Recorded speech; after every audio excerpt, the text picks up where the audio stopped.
Very good morning my dear friends and welcome back to KS educational. 8 फरवरी पे हम लोग आ गए हैं और आज के इंपॉर्टेंट करंट अफेयर्स पे डिस्कशन करेंगे।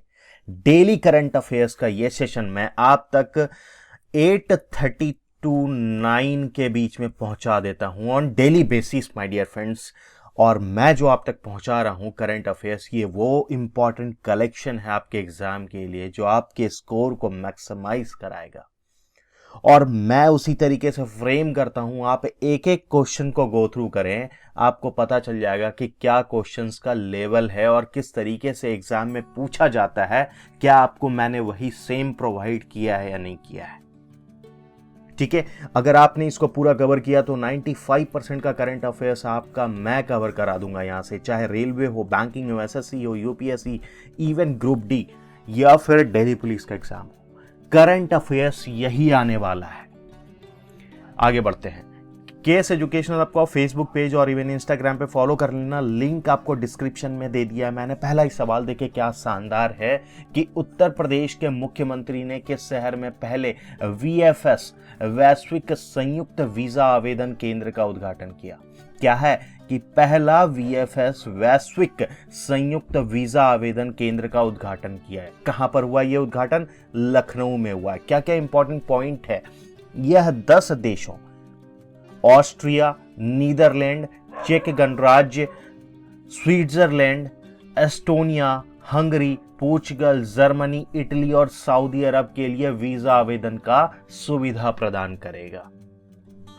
वीएफएस ग्लोबल दुनिया भर के 12 देशों में भारत के लिए पासपोर्ट और वीजा सेवाओं का देखरेख करता है।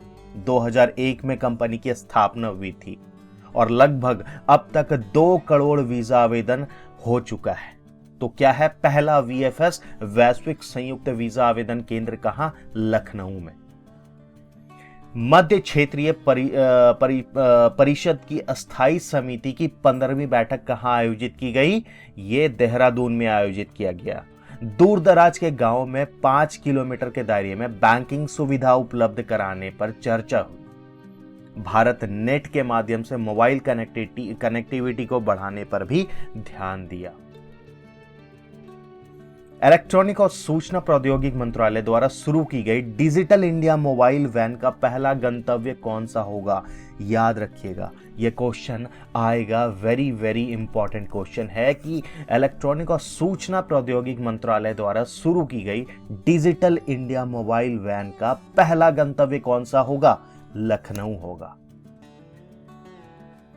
प्रसिद्ध वाणी जयराम का निधन हो गया।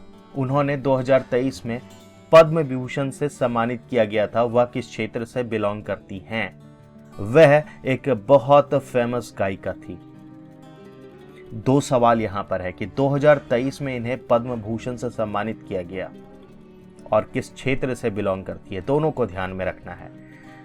किस देश ने नमो नमो मठ स्टेप टुवर्ड्स सेंचुरी थीम के साथ अपने स्वतंत्रता के 75वें साल पूरा होने का जश्न मनाया और यह देश कौन है? श्रीलंका है। जम्मू एंड कश्मीर के उपराज्यपाल मनोज सिन्हा के साथ किसने खेलो इंडिया विंटर गेम के तीसरे संस्करण के लिए शुरुआत कर दिया, जिसमें कि थीम सॉन्ग और जर्सी भी लॉन्च किया गया? यह अनुराग सिंह ठाकुर के द्वारा किया गया। विंटर गेम में टोटल 9 खेलों को एंटर्ड किया गया है। एंड सबसे इंपॉर्टेंट बात कि खेलो इंडिया विंटर गेम का पहला संस्करण 2020 में हुआ था और हमेशा से मेजबान जो है वो जम्मू एंड कश्मीर ही रहा। अब तक खेलों के दोनों ही संस्करण में शीर्ष पर रहा है जम्मू एंड कश्मीर। 78% के अप्रूवल रेटिंग के साथ दुनिया के सबसे लोकप्रिय नेता के रूप में कौन उभरे हैं? यह है नरेंद्र मोदी। कुछ और इंपॉर्टेंट फैक्ट मैं आपको बताता हूं, जैसे कि US based counselling form morning consult इनका नाम है, जो कि ये डेटा बताए हैं। इनका क्या है? यूएस बेस्ड है ये काउंसलिंग फर्म मॉर्निंग कंसल्ट द्वारा जारी ग्लोबल लीडर अप्रूवल रेटिंग में यह बात कही गई है, जिसमें कि मैक्सिकन के जो राष्ट्रपति हैं वो 68% अप्रूवल रेटिंग के साथ दूसरे स्थान पर रहे। और स्विस के जो राष्ट्रपति हैं वो 62% अप्रूवल रेटिंग के साथ तीसरे स्थान पर रहे। वहीं ब्रिटेन के जो प्रधानमंत्री ऋषि सुनक हैं वो 12वें स्थान पर रहे। और इस लिस्ट में मैं आपको बता दूं कि शी जिनपिंग और व्लादिमीर पुतिन का कोई भी पोजीशन नहीं है। प्लास्ट इंडिया 2023 में सीईओ कॉन्क्लेव की अध्यक्षता किसने की? और यह अध्यक्षता डॉक्टर मनमुख मांड्या ने किया है। जम्मू और कश्मीर के जम्मू विश्वविद्यालय में आयोजित 36वें अंतर विश्वविद्यालय उत्तर क्षेत्र युवा महोत्सव के मुख्य अतिथि कौन थे? अनुराग ठाकुर थे। केंद्र, बहुत इंपॉर्टेंट ये सवाल, याद रखिएगा इस चीज को कि आएगा ये। केंद्रीय रेल मंत्री अश्विनी वैष्णव की घोषणा के अनुसार भारतीय रेलवे कब तक देश के 8 विरासत मार्गों पर हाइड्रोजन और इलेक्ट्रिक ट्रेनों की शुरुआत कर देंगे? और ये कब तक कर देंगे? दिसंबर 2023 का लक्ष्य है। वित्त मंत्री ने इस बार रेलवे में जो कुल बजट दिया वो 2.41 लाख करोड़ का था। यह कुल बजट आवंटित किया गया।